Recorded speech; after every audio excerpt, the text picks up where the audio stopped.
Good morning, students. Now we will proceed to the next part of unit number 1. The very first point in this is object oriented design.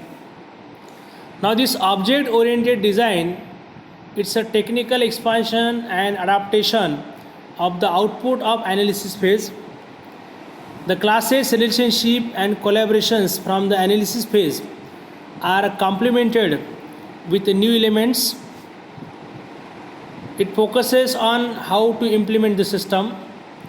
In this phase, all the details of how things should work technically and the constraints of the implementation environment are taken into consideration.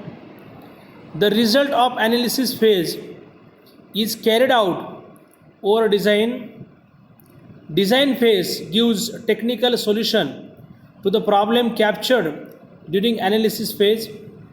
Now see, following activities are done during design phase. Very first is architectural design, introduces design element to support technical issue. Second is model partitioning, divides the analysis classes into functional packages, new packages for technical areas such as user interfaces, database, handling and communication. Now in the next slide we are going to see iterative development and continuous testing. Now in iterative development, the large software project is divided into small units and every unit represents a iteration. Iteration itself contains all the phases of software development lifecycle like planning, analysis, design, construction, integration and testing, internal and external release. Each iteration generates a baseline which is part of the final project. All baselines built on each other finally forms the complete project. Iterations have 5 core workflow which specify what needs to be done and how to do it, along with few new workflow such as assessment, planning and project specification. Now these are the 5 core workflows followed. Given first is the requirement, it specifies what the system needs to do. Second, analysis, refine and structuring of the requirement. Third is design, realizing and requirements in the system architecture. Fourth is implementation, building software. And fifth is test, verifying it implementations as per the requirement or not. Now continuous testing, it is the process executing automated test on the developed system. Continuous testing is done on releasing candidate to obtain feedback on the business risk. Its key aim is to assess business risk. It provides instant insight on whether a release candidate is too risky to proceed through the delivery pipeline. It forms a safety net for the development team by avoiding software failure. It is embedded within the development process and tested continuously.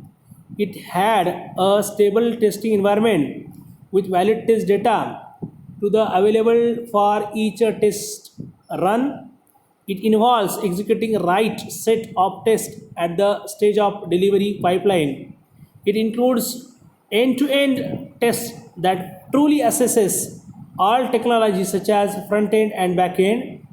It involves continuous reviewing and optimizing the test suite to eliminate redundancy and maximize business risk coverage. Detect this testing is best enough to detect when an application change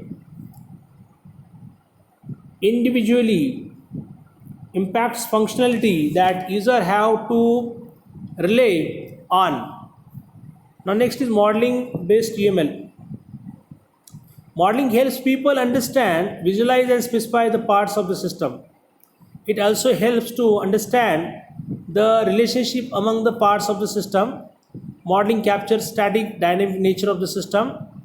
UML is language for modeling whether its sole purpose is visualizing, specifying, constructing, and documenting the object-oriented system. UML is most appropriate for modeling systems such as enterprise information system, distributed system, web-based system, embedded system, etc. It is most expressive language addressing all the views need to be developed and deploy the system. UML makes object-oriented modeling easier and it is not difficult to understand and use.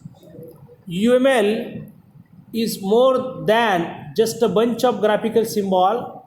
It also have well-defined semantics behind every UML notation. The models written by one developer in UML can be easily understood and interpreted by another developer unambiguously. Next is layered approach. Software is developed using layered technology or approach. To develop a software, one have to go from one layer to other layer. Following figure shows the layered approach in the software development. We'll see later on. It is the bottom-up approach where the quality focuses. Quality focus specifies the software engineering must rest on recognitional commitment to quality. The total quality management and similar philosophies foster a continuous process improvement culture. This culture ultimately leads to the development of increasingly more mature approach to software engineering. The next layer is process layer, which is supported to be the foundation of software engineering. Process define a framework for a set of key process area, that is the KPA, that must be established for effective delivery of software engineering technology. Now, process framework usually consists of following 5 parts: communication, planning, modeling, construction, and deployment. The next layer is process is method. This layer provides how the how to build software in technical point of view. These methods usually include requirement analysis, design, construction, testing, and support. This relies on a set of basic principles that give each area of technology include modeling activities and other descriptive techniques. The topmost layer is the tool. Tool provide automated or semi-automated support for the process and method. When tools are integrated so that information created by one tool can used by another. Next is unified modeling language. Now this unified modeling language is proven and well accepted engineering technique. Modeling provides blueprint of the system. Before building any project, modeling helps to visualize the system. Modeling helps to describe the structure as well as working of the system. Modeling helps to maintain the proof of decision taken during the development by documenting it properly. Modeling guides the development of the system by using different UML diagrams. Models are built before developing the system using which help to understand the system we are developing. A model not only represents structure of a system, it documentation, visualization, but also a basic unit of development. Usable correctness of model are always accurate, understandable, consistent, and modifiable. Now, this is all about the basic concepts of modeling. In the next lecture, we are going to see introduction to UML.